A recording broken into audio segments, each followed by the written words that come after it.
Okay, continuing the next topics, varicose carcinoma.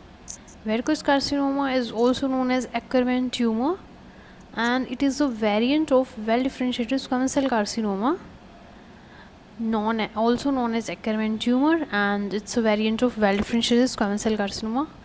And its classical site is oral cavity itself, and but this lesion has also been reported at other sites like larynx, nasal cavity, esophagus, penis, anorectal region, vulva, vagina, uterine cervix, and skin. Within the oral cavity, most common site is the buccal mucosa and lower gingiva. And most patients are the elderly males, and there is a close connection with the use of tobacco, especially chewing or snuff dipping. Okay, now the grossly it appears like a large fungating soft papillary growth. It will be fungating and showing the papillary growth which will be soft and which become infected and slowly invades contiguous structures.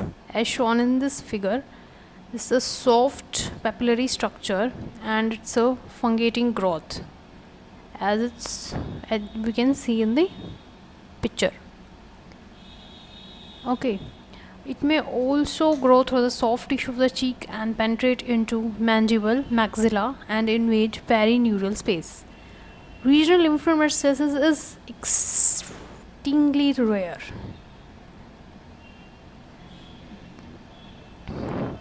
Microscopic diagnosis of varicose carcinoma may be difficult because of its well-differentiated character.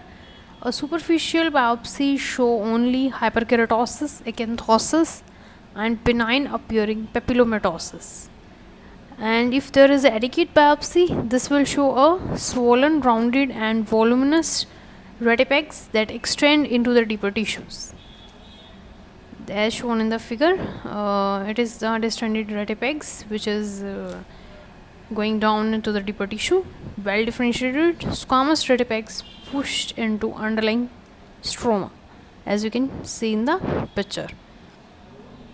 Additional features include parakeratine plugs, invaginations, and a pan of lymphoplasmacytic inflammation at the advancing front. As we can see, lymphoplasmacytic infiltrate in the picture. Now the other microscopic types of the squamous cell carcinoma other than varicose types is adenoid squamous cell carcinoma, adenosquamous carcinoma, baseloid squamous cell carcinoma, papillary squamous cell carcinoma, spindle cell carcinoma, small cell carcinoma, lymphoepithelioma like carcinoma, and nut midline carcinoma.